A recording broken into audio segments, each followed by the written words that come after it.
اعوذ باللہ من الشیطان الرجیم بسم اللہ الرحمن الرحیم وَإِذْ قُلْتُمْ يَا مُوسَى لَن نَّصْبِرَ عَلَى طَعَامٍ وَاحِدٍ فَادْعُ لَنَا رَبَّكَ يُخْرِجْ لَنَا مِمَّا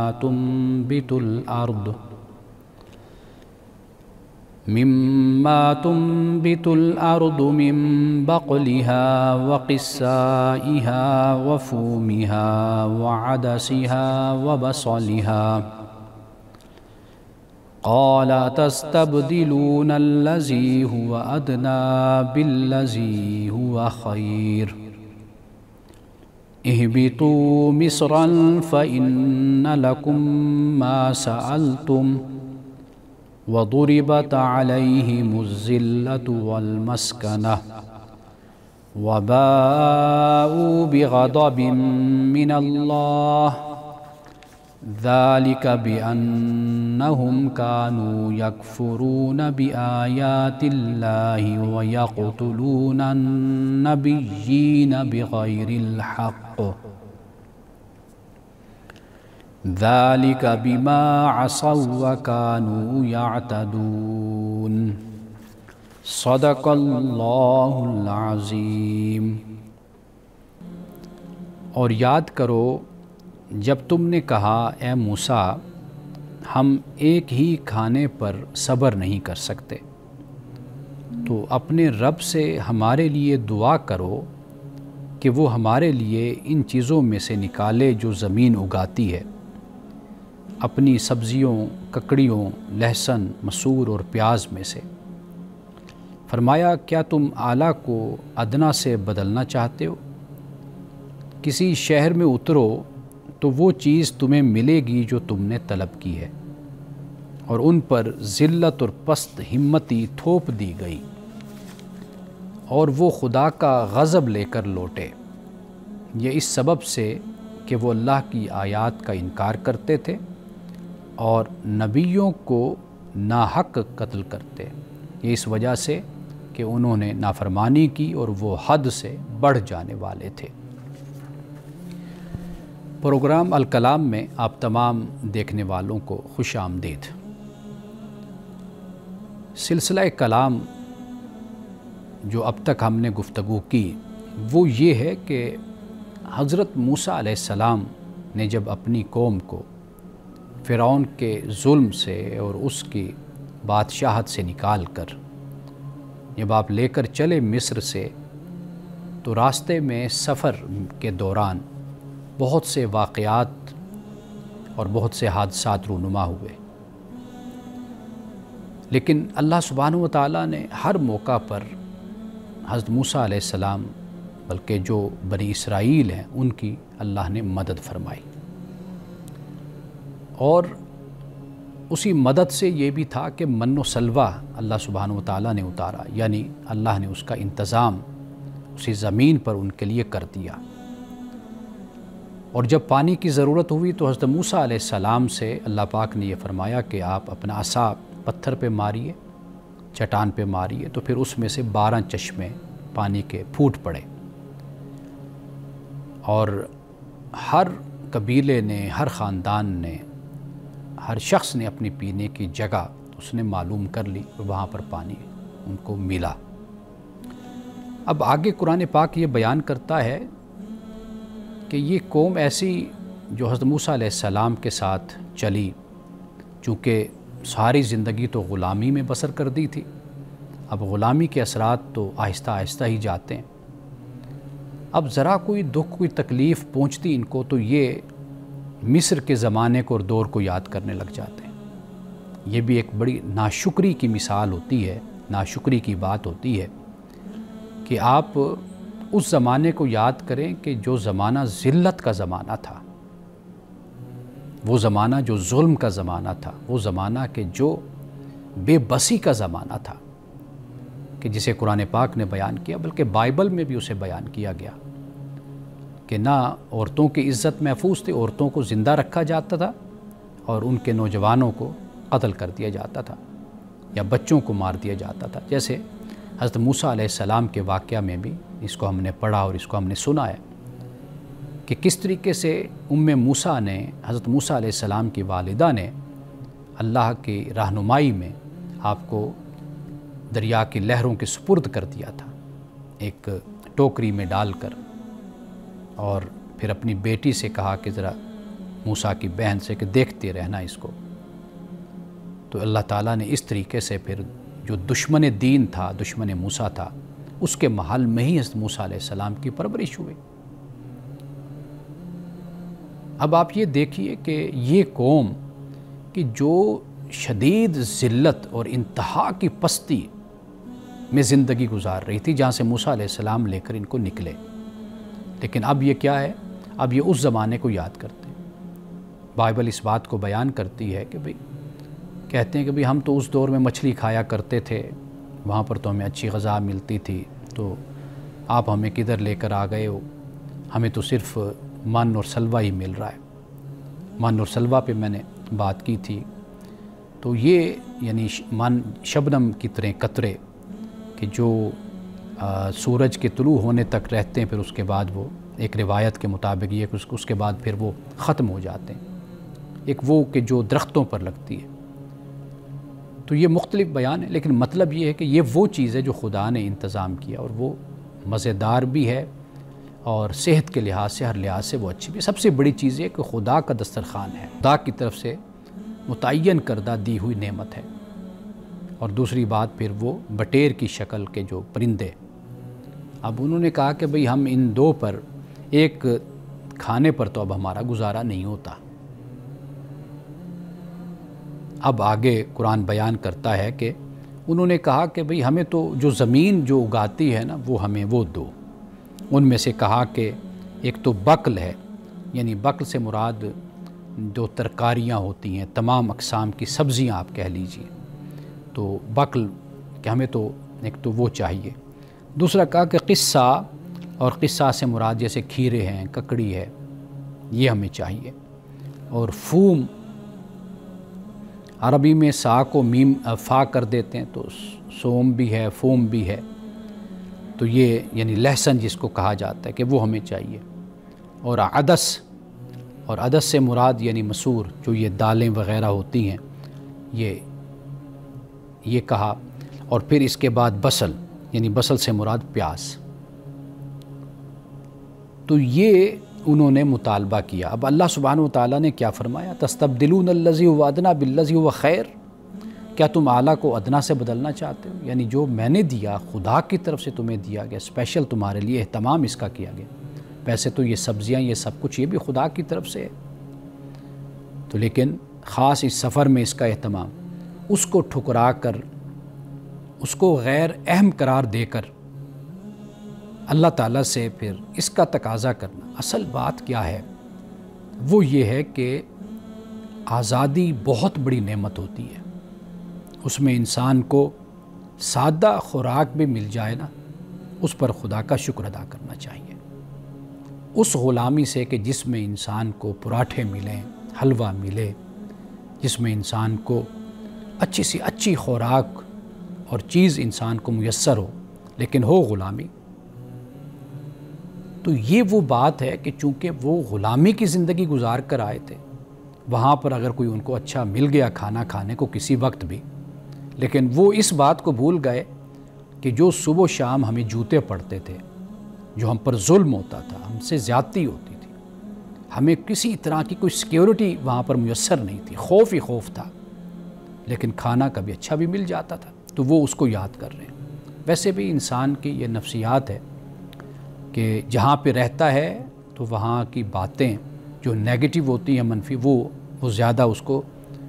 دیکھتا ہے اور زیادہ اس کو شمار کرتا ہے، لیکن جب اسی جگہ سے جب چلا جاتا ہے تو پھر اب اس کے ذہن میں اپنے ماضی کے مقام کے بارے میں جو باتیں ہوتی ہیں، وہ مثبت باتیں وہ ذہن میں رکھ لیتا ہے۔ یہ بھی انسان کی حالت ہوتی ہے۔ تو یہ قوم ماضی کو یاد کر کے، جو وہاں پہ ہمیں مچھلی تھی، وہاں پہ یہ تھا وہ تھا، تو اللہ نے کہا کہ تم کھانے کے پیچھے پڑ گئے ہو، طعام کے پیچھے پڑ گئے ہو۔ اصل چیز جو ہے وہ مقصد ہوتا ہے، وہ ڈیسٹینیشن ہے، وہ تمہاری زندگی کا اصل جو جو تمہاری منزل ہے اس کو دیکھو، وہ تم نے حاصل کرنی ہے۔ فلسطین تم نے پہنچنا ہے، وہاں پر اللہ کی ہر نعمت تمہیں میسر ہوگی، وہاں پر تمہاری بادشاہت ہوگی، تمہارا غلبہ ہوگا، تمہارا اقتدار ہوگا۔ لیکن نہیں، تو یہ وہ قوم ہے کہ جس کی یہ حالت ہے جس کو قرآن پاک نے بیان کیا ہے۔ یعنی اس لیے اللہ نے کہا کہ کیا تم اعلیٰ کو ادنا سے بدلنا چاہتے ہو؟ خوراکوں پر نظر رکھنے کے بجائے اب صحابہ کرام رضوان اللہ تعالیٰ علیہ مجمعین نے پیٹ پر پتھر بھی باندھے، فاقے بھی کاٹے، لیکن کبھی یہ شکوہ نہیں کیا کہ ہمیں مکہ میں یہ سب کچھ میسر تھا، ہم بہت اچھی زندگی وہاں گزار رہے تھے، اچھا کھانا پینا تھا، تو مدینے میں آ کر تو ہمیں کچھ کبھی نہیں، کوئی شکوہ نہیں کیا۔ تو یہ کمزوری تھی، یہ نقص تھا، یہ بزدلی تھی حضرت موسیٰ علیہ السلام کی قوم کے اندر، کہ وہ ماضی کو یاد کر رہے تھے، لیکن ماضی وہ کیسا ماضی تھا؟ وہ بھی کوئی اتنا خوبصورت ماضی تو نہیں تھا، قابل تعریف تو نہیں تھا، لیکن اس کو وہ یاد کرتے تھے حضرت موسیٰ علیہ السلام کو سنانے کے لیے، یا جیسے ایک تانا دینے کا انداز ہوتا ہے وہ اختیار کرتے تھے۔ ابھی گفتگو کا سلسلہ جاری ہے، یہاں پہ وقفہ لیتے ہیں، دوبارہ یہیں سے بات شروع کریں گے۔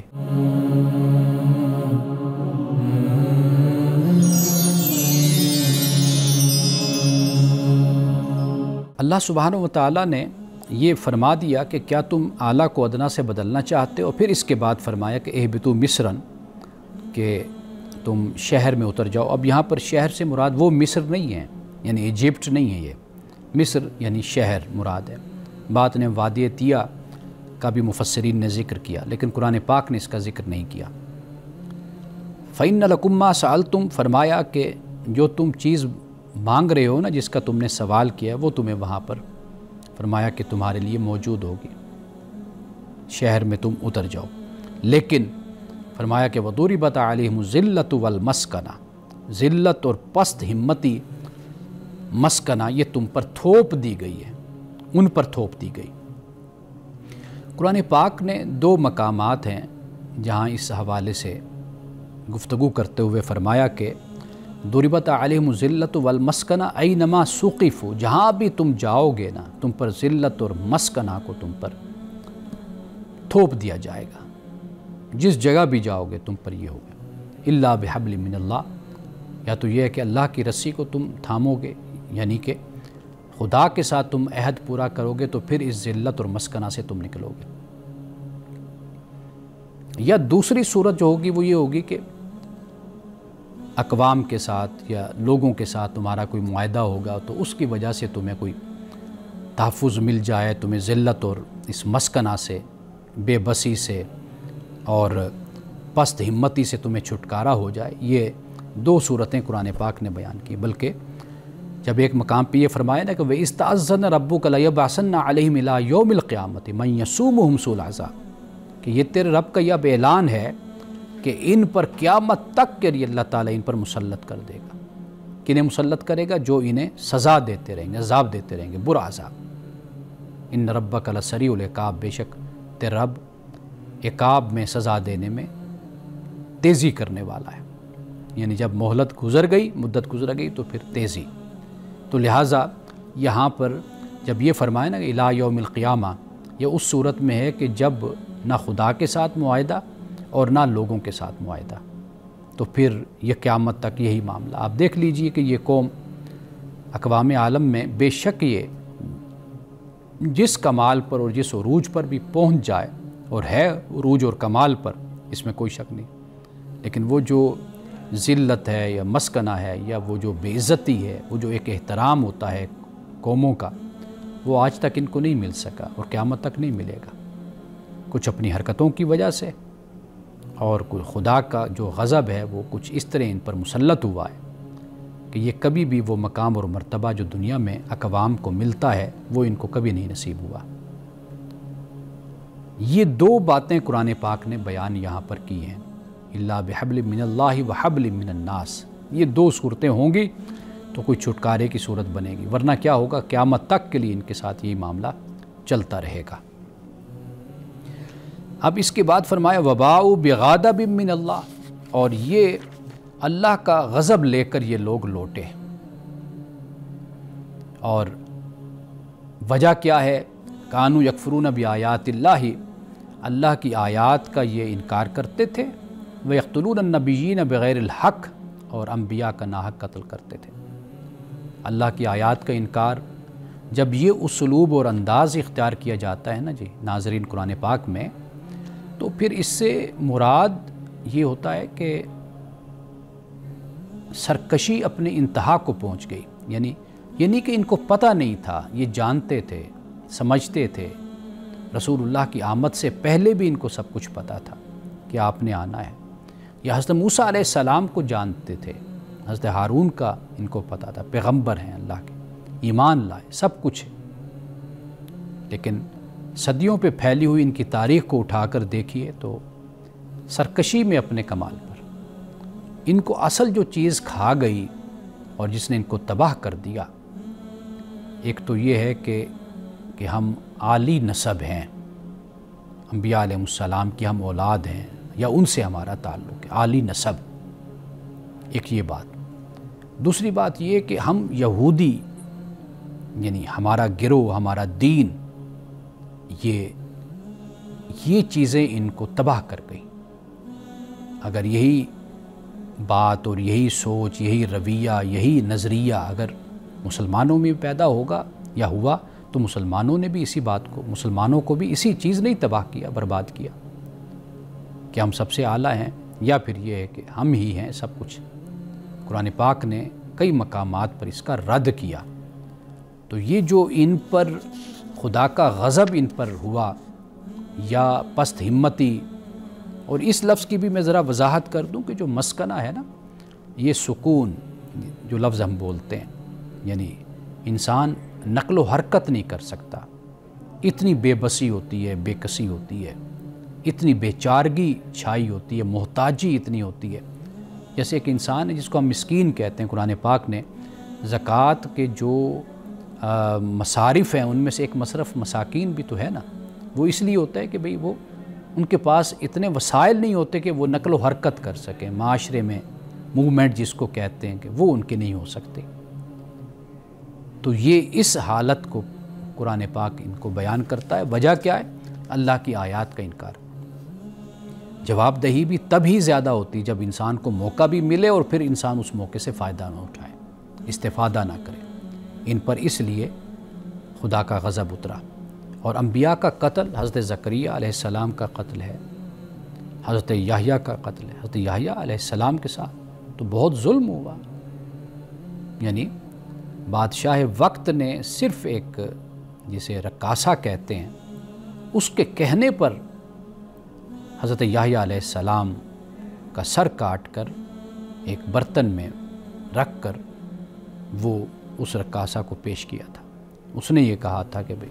یحییٰ کا سر لاؤ۔ اسی طرح حضرت مسیح علیہ السلام کے بارے میں بھی تو خیال تو یہی تھا یہودیوں کا کہ ہم نے آپ کو قتل کر دیا ہے۔ اس مسئلے کو بھی قرآن پاک نے بیان کیا سورۃ المائدہ میں۔ تو لہٰذا یہاں پہ یہ دو باتیں ہیں کہ جو یہاں سے خود اندازہ کر لیجئے کہ جو اللہ کے پیغمبروں کا قتل کر دیں تو یہ کتنا بڑا قدم ہے یہ۔ اور یعنی پیغمبر جس کو ایمبیسیڈر، میسنجر جس کو کہا جاتا ہے، یہ ایسے ہی جیسے ایک ریاست کا کوئی میسنجر، ایمبیسیڈر ہو، اگر اس کو نقصان پہنچا دیا جائے تو یہ گویا کہ اعلان جنگ ہوتا ہے اس ریاست کے خلاف۔ تو یہاں پہ یہی بات بیان کی گئی کہ اللہ کے پیغمبروں کے ساتھ انہوں نے یہی سلوک کیا۔ تو قرآن پاک نے کہا کہ یہ ناحق انبیاء کا قتل کرتے تھے، تو لہٰذا اللہ تعالیٰ کا غضب لے کر یہ لوٹے اور ان پر پست ہمتی اور غربت اور ذلت اور مسکنت کو اللہ تعالیٰ نے ان پر غالب کر دیا، تھوپ دیا ان پر۔ ذالک بما عصوا وکانوا یعتدون۔ پھر دوبارہ دو باتوں کو پھر بیان کیا، یعنی یہاں پر دو باتیں بیان کی، اللہ کی آیات کا انکار اور نبیوں کا قتل ناحق، یہ دو باتیں یہاں پر۔ پھر آگے دو اور، یعنی یہ جیسے ہوتا ہے نا کہ کوئی شخص اتنا برا ہوتا ہے کہ آپ اس کی برائی کو بیان کرنا شروع کریں تو الفاظ کم پڑ جاتے ہیں کہ وہ اتنا یعنی سرکش ہے اور اتنا برا انسان ہے کہ الفاظ ہی ختم ہو رہے ہیں۔ اللہ سبحانہ و تعالیٰ نے 2 باتیں بیان کرنے کے بعد پھر 2 باتیں اور بیان کی، مزید ان کے کردار کو، ان کی سرکشی کو واضح کرنے کے لیے، دکھانے کے لیے کہ یہ اس کردار کے مالک یہ قوم ہے۔ فرمایا کہ ذالک بما عصوا وکانوا یعتدون، یہ کیا ہے؟ عصوا بھی ہے، عصوا سے مراد یعنی نافرمانی، اور پھر یعتدون بھی ہے، حد سے بڑھ جانے والے۔ نافرمانی انسان کر لیتا ہے، نافرمانی ہو جاتی ہے، گناہ ہو جاتا ہے انسان سے، لیکن یہ جو یعتدون ہے، حد سے بڑھ جانا، یہ اس پہلو کو بیان کرتا ہے کہ ان کے لیے دین اور شریعت کی کوئی اہمیت نہیں تھی، پیغمبر کی شخصیت کی، ذات کی، اور پیغمبر کی نصیحت کی اور واعظ کی اور اللہ کے دین کو جو وہ بیان کرتا تھا اس کی کوئی اہمیت نہیں۔ یہ اس بات کو بیان کرتی ہے۔ تو لہٰذا ہمیں ایک بات ضرور سمجھ لینی چاہیے، اللہ تعالیٰ نے اگر اس قوم کا ذکر کیا ہے تو یہ ہمارے لیے اس میں سبق ہے بحیثیت قوم، یعنی یہ وہ قوم ہے کہ جو انبیاء علیہ السلام کی اولاد ہے، یہ وہ قوم ہے جن میں بڑی تعداد میں انبیاء تشریف لائے۔ اگر اتنی بڑی تعداد میں انبیاء کے آنے کے باوجود اور انبیاء کی اولاد ہونے کے باوجود بھی ان کے لیے کوئی خلاصی کا راستہ، کوئی نجات کا راستہ نہیں بن سکا، سوائے اس معیار کے جو خدا نے دے دیا کہ بھئی یہ اللہ کا پیغام ہے، یہ میرا پیغام ہے، اس پر تم پورے اترو، ایمان اور عمل صالح کی زندگی گزارو۔ تو ہمارے لیے بھلا کیا راستہ ہوگا کہ ہم اگر نافرمانی میں زندگی گزارتے ہیں اور یہ خواہش رکھیں کہ دنیا بھی ہماری ایسے بن جائے گی اور آخرت بھی بن جائے گی؟ تو نہیں، ایک یہ بات ہمیں سمجھ لینی چاہیے۔ دوسری بات یہ بھی یاد رکھیے کہ اللہ سبحانہ و تعالیٰ سزا دیتا ہے اور عذاب دیتا ہے، لیکن وہ ایسے نہیں دیتا۔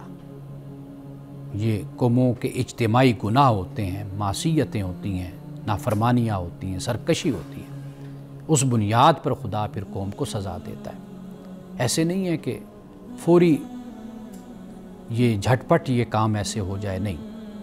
یہ سالوں پر بھی محیط ہوتا ہے معاملہ، یہ صدیوں پر بھی محیط ہوتا ہے۔ تو قرآن پاک نے اس کو بڑے واضح انداز میں بیان کر دیا ہے۔ انشاءاللہ اس کے بعد کل جب ہم بات کریں گے تو سورۃ البقرہ کی آیت نمبر 62 یہ آیت بھی بہت اہم ہے، کیونکہ اس سے بڑے سوالات پیدا ہوتے ہیں اور لوگ اس حوالے سے پوچھتے بھی ہیں، تو انشاءاللہ اس پہ ہم کل بات کریں گے۔ وقفے کے بعد آپ کے سوالات کی طرف آئیں گے، چند سوالات آپ نے بھیجے ہیں تو انشاءاللہ ہم ان پہ بات کرتے ہیں۔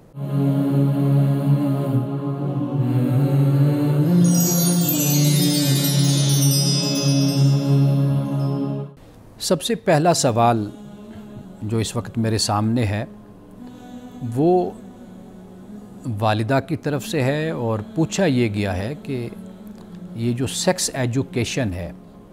اس کے موضوع پر والدین کو بچوں سے بات کرنی چاہیے یا نہیں کرنی چاہیے۔ یہ سوال گائے بگائے میں ضرور سامنے آپ کے رکھتا ہوں، اور والدین یہ سوال بھیجتے بھی ہیں، اور ان کی جو پریشانی ہے وہ سمجھ بھی آتی ہے آج کے دور میں کہ یہاں پر تو سب کچھ اوپن ہے، بدقسمتی سے جنہوں نے یہ سب کچھ شروع کیا تھا وہاں پر پھر بھی اس کی رولز اینڈ ریگولیشنز ہیں موبائل کے استعمال کی، کہ کس عمر میں موبائل دیا جائے نہ دیا جائے، اور سکولوں میں پابندی لگا دی جائے، اور کئی سکولوں میں ممالک کے سکولز میں پابندی بھی لگا دی گئی کہ موبائل نہیں لایا جا سکتا، یا اس عمر کے بچوں کو موبائل نہیں دینا چاہیے۔ ایسے بہت کچھ ہیں جنہوں نے اس کو بنایا، ایجاد کیا، تو انہوں نے اس کے قیود اور حدود بھی اس کے مقرر کی ہیں۔ لیکن بدقسمتی یہ کہ ہمارے ہاں والدین کی پریشانی کی جو بنیادی ایک وجہ ہے وہ یہ کہ ایک تو ان کا اپنا کنٹرول نہیں ہے، یعنی وہ اپنا کنٹرول کھوتے چلے جا رہے ہیں۔ دوسری بات یہ ہے کہ ملکی سطح پر بھی کوئی ایسا قانون، ایسا ضابطہ، ایسا طریقہ بھی نہیں ابھی تک میرے علم میں کہ جس بنیاد پر کچھ چیزوں پر پابندی ہو، یا کچھ عمر کے لحاظ سے کچھ تعلیم اور تربیت سکولوں میں، کالجوں میں، یونیورسٹیوں میں دی جائے، وہ بھی ابھی تک اس کا بھی بڑا فقدان ہے، بلکہ نہ ہونے کے برابر والی صورت ہمارے ہاں نظر آتی ہے۔ تو یہ بہت افسوسناک ہے، معاشرے کو پورے کو اس حوالے سے حساس ہونا چاہیے، پریشان ہونا چاہیے، خبردار ہونا چاہیے۔ یعنی ایک تو وہ لوگ جو اہل حل و عقد ہیں، حکمران ہیں، سربراہ ہیں، ادارے ہیں، وہ ہیں، پھر اساتذہ ہیں، پھر علماء ہیں، مساجد کا ممبر ہے، تو جہاں سے یہ آواز بلند ہونی چاہیے، بچوں کو اس حوالے سے بتایا جانا چاہیے۔ دیکھیے والدین کی یہ ذمہ داری ہے، اس میں کوئی شرم و حیا کی بات نہیں ہے۔ جس چیز کی ممانعت ہے وہ آوارگی ہے، اور وہ سب کچھ دکھانا ہے کہ جس کی ضرورت نہیں ہے، جو بے حیائی اور بدی اور بدکاری میں آتا ہے اس کی ممانعت ہے اور وہ حرام ہے۔ ہم بات کر رہے ہیں سیکس ایجوکیشن کی، جنسی تعلیم کی، اس پر کوئی پابندی نہیں ہے، اس کی کوئی ممانعت نہیں ہے، بلکہ قرآن پاک جب یہ کہتے ہیں نا یا ایھا الذین آمنوا قوا انفسکم واہلیکم نارا، اے ایمان والو خود کو بھی آگ سے بچاؤ اور اپنے گھر والوں کو بھی بچاؤ، تو ایک لحاظ سے یہ ذمہ داری بن جاتی ہے کہ والدین اپنے بچوں کو آگ سے بچائیں، یعنی ان کو سمجھائیں، ان کو نصیحت کریں، ان کی رہنمائی کریں کہ وہ اچھی زندگی گزاریں۔ اب اس حوالے سے جو طریقہ اختیار کیا جا سکتا ہے، ایک تو یہ ہے کہ عمر کے لحاظ سے مناسب گفتگو کی جائے، یعنی بچپن میں جیسے شرم و حیا، جسم کی حفاظت اور حدود کا جو شعور ہے یہ دیا جائے۔ پھر بچے بڑے ہوتے ہیں، جیسے جوانی ہے تو اس میں پاکیزگی کے مسائل ہیں، نظافت کے مسائل ہیں، طہارت کے مسائل ہیں، نجاست کے بارے میں بتانا ہے، یہ ہے۔ اور اگر نکاح کے قریب کی جیسے عمر ہوتی ہے تو پھر نکاح کی اہمیت ہے، خواہشات پر قابو پانا اور اس کی بھی تربیت اور یہ بھی ہونی چاہیے، جسے ضبط نفس کہا جاتا ہے۔ اس لیے تو اسلام نے روزوں کا تصور دیا، نماز کا تصور بھی اس لیے، پاکیزگی نفس انسان کو حاصل ہوتا ہے۔ اور پھر اسی طریقے سے زنا کے بارے میں بتایا جائے کہ یہ جو گناہ ہے، بدکاری ہے، اور پھر شادی سے پہلے کی جو زندگی اس کے بارے میں آگاہ کیا جائے۔ اور یہ بات بھی یاد رکھیے کہ بچوں کو جسمانی تبدیلیوں یعنی پیوبرٹی جس کو ہم کہتے ہیں، بلوغت اور احساسات کے بارے میں سکھانا یہ بے شرمی اور بے حیائی نہیں ہے، یہ والدین کی ذمہ داریوں میں سے ذمہ داری ہے۔ یعنی ہمارے ہاں بدقسمتی یہ ہے کہ بچی جوان جب ہوتی ہے تب اس کو پتہ چلتا ہے اپنے جسمانی تبدیلیوں کا یا دیگر جو فطری مسائل ہوتے ہیں ان کا اس کو اس وقت جا کر پتہ چلتا ہے، اور اس کو پہلے اس بارے میں خبردار نہیں کیا جاتا، اس کو بتایا نہیں جاتا کہ جیسے وہ اس عمر میں قدم رکھے، جوانی کے قریب ہو، تو والدہ کی یہ ذمہ داری بن جاتی ہے کہ وہ اپنی بچی کو اس بارے میں بتائے۔ تو لہٰذا اگر آپ یہ چیزیں ڈسکس کرتے ہیں تو یہ بچوں کو محفوظ کرنے کا طریقہ ہے، مطمئن کرنے کا طریقہ ہے، اور بچوں کو باوقار بنانے کا طریقہ ہے۔ ورنہ بچے ہوں یا بچیاں وہ اپنا کانفیڈنس لوز کر بیٹھتی ہیں، اسی وجہ سے پریشان ہو جاتی ہیں کہ یہ کیا ہو گیا۔ تو لہٰذا اگر آپ بتاتے ہیں تو یہ بچوں کو محفوظ، مطمئن اور باوقار کرنے کی طرف آپ کا قدم ہوگا۔ اور پھر یہ کہ خاموشی نہیں اختیار کرنی چاہیے، حکمت کا راستہ اور طریقہ اختیار کرنا چاہیے۔ یعنی اسلام والدین کو خاموش رہنے کا یہ نہیں کہتا، بلکہ دانش مندی سے، حیا اور بصیرت کے ساتھ بات کرنے کا حکم دیتا ہے۔ اور خاموشی یہ اگر آپ اختیار کریں گے تو بچوں میں ایک غلط تجسس بچوں کے اندر پیدا ہوتا ہے، یعنی غلط سمت پہ جانے کا تجسس، کریوسٹی ان کے اندر پیدا ہوتی ہے۔ جبکہ جو تعلیم ہے، جو آپ سمجھائیں گے، بتائیں گے، اس سے بچوں کو صحیح سمت کا بھی پتہ چلے گا اور بچوں کو شعور بھی ملے گا۔ تو لہٰذا یہ بات آپ یاد رکھیے کہ دو چیزوں میں ہمیشہ فرق کیجیے، ایک جنسی تعلیم ہے اور ایک جنسی بے راہ روی ہے۔ جنسی بے راہ روی کے اسلام خلاف ہے، جنسی تعلیم کے خلاف نہیں ہے۔ اگر آپ نہیں بتائیں گے تو یہ علم، یہ نالج بچوں کو کہیں سے تو پتہ چل جائے گا۔ اب وہ جو بھی طریقہ اختیار کریں گے پھر اس پر آپ کا کوئی کنٹرول نہیں ہوگا، تو وہ بے راہ روی کا راستہ بھی ہو سکتا ہے۔ وہ محلے کا کوئی اوباش لڑکا، اسکول کا، کالج کا، یونیورسٹی کا کوئی لڑکا، کوئی لڑکی بھی ایسی ہو سکتی ہے۔ تو لہٰذا یہ والدین کی بنیادی ذمہ داری ہوتی ہے، اور پھر ہم اپنا ماحول اس طرح کا بنانا چاہیے کہ ان مسائل پر شرم نہیں ہونی چاہیے، یعنی یہ بے شرمی کا مسئلہ ہی نہیں ہے، یہ شرم و حیا کے عین مطابق ہے کہ ان باتوں کا انسان کو، ایک نوجوان بچے کو پتہ ہونا چاہیے۔ یعنی ان مسائل کو ہم بے شرمی میں لاتے کیوں ہیں، بے حیائی میں؟ یہ اس طرح کے مسئلے ہی نہیں ہیں، یہ اصل حقیقی مسئلے جو ہماری زندگی کے ہیں۔ جب آپ اس طرح کی باتیں کریں گے تو اس سے جو بچے ہیں وہ خود پھر ہچکچائیں گے کچھ بتانے اور کہنے میں، یہ بھی آپ کے لیے آئندہ زندگی میں آپ کے لیے شرم اور حیا کا آپ کہہ لیجئے کہ آپ کے لیے خفگی اور شرمندگی کا باعث بنیں گی یہ باتیں۔ تو لہٰذا ان باتوں کو سمجھ کر شعور کے ساتھ، علم کے ساتھ پھر اپنے بچوں کو آگے آپ ان کی رہنمائی کیجیے۔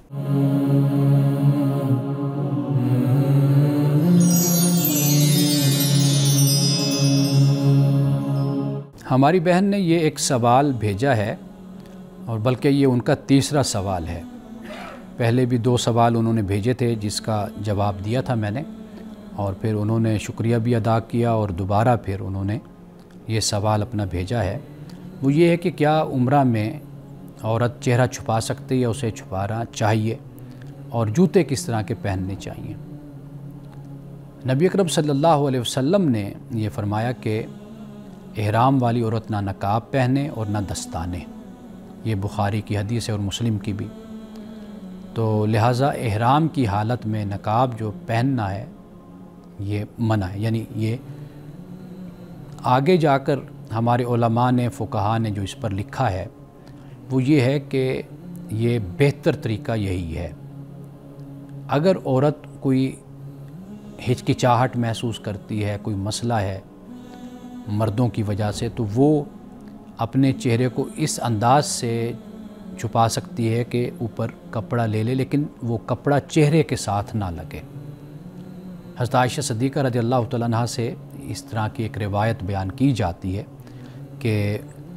وہ فرماتی ہیں کہ ہم نبی اکرم صلی اللہ علیہ وسلم کے ساتھ احرام میں ہوتی تھی، جب مرد ہمارے قریب سے گزرتے تو ہم اپنے چہرے پر اپنی چادر لٹکا لیتی تھی، اور جب وہ چلے جاتے تو چہرہ کھول دیتی تھی۔ یعنی کوئی وجہ ہوگی، کوئی موقع اور محل ہوتا ہے، اس کے حساب سے حضرت عائشہ نے اس بات کو روایت کیا ہے۔ لیکن زیادہ جو فضیلت ہے وہ یہی ہے کہ جیسے رسول اللہ نے فرمایا کہ نقاب نہ پہنے، یعنی چہرے کو بالکل نہیں چھپانا چاہیے، اور نہ ہی دستانے پہننے چاہیے۔ جہاں تک سوال ہے آپ کے اس حوالے سے جوتوں کا، وہ یہ ہے کہ عورت کے لیے احرام میں پاؤں کا چھپانا یہ منع نہیں ہے، یعنی وہ جوتے، موزے، سینڈل یا جو بھی وہ پہن سکتی ہے، جس طرح کے بھی جوتے اس کو میسر ہوں وہ جوتے پہن سکتی ہے۔ مردوں کے لیے یہ بیان کیا جاتا ہے حالت احرام میں، لیکن عورتوں کے لیے اس طرح کی کوئی پابندی نہیں ہے۔ لیکن آخر میں یہ بات عرض کر دوں کہ جو میں نے یہ بیان کیا کہ حالت احرام میں نقاب اور دستانے نہ پہنے عورت، یہ رسول اللہ صلی اللہ علیہ وسلم نے یہ فرمایا، تو لہٰذا ہمارے فقہاء نے آگے جو بیان کیا ہے تو وہ ایک اس نقطہ نظر سے ہے کہ جیسے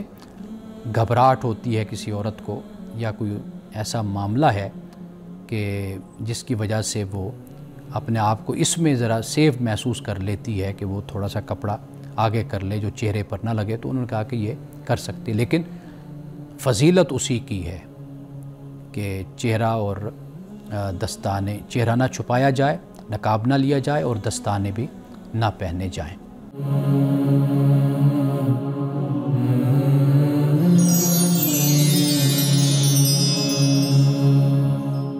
رسول اللہ صلی اللہ علیہ وسلم نے فرمایا کہ کسی مسلمان کا بہترین صدقہ یہ ہے کہ وہ خود علم سیکھے اور اپنے مسلمان بھائی کو سکھائے۔ یہ بہترین صدقہ، سب سے اعلیٰ، افضل، عرفہ جو صدقہ ہے وہ یہ ہے۔ آپ دیکھ لیجئے کہ رسول اللہ صلی اللہ علیہ وسلم نے مال کے بھی صدقے کو بیان کیا ہے، اس میں کوئی شک نہیں ہے کہ مال کا بھی صدقہ ہے، مال خرچ کرتے ہیں آپ اللہ کی راہ میں، لیکن آپ نے فرمایا کہ افضل الصدقہ تھی، صدقوں میں سے سب سے زیادہ جو افضل صدقہ ہے وہ یہ ہوتا ہے کہ آپ خود بھی علم سیکھیں اور اپنے بھائی کو بھی آپ علم سکھائیے۔ انہی الفاظ کے ساتھ اجازت دیجیے، انشاءاللہ کل دوبارہ آپ سے ملاقات ہوگی۔ السلام علیکم ورحمۃ اللہ وبرکاتہ۔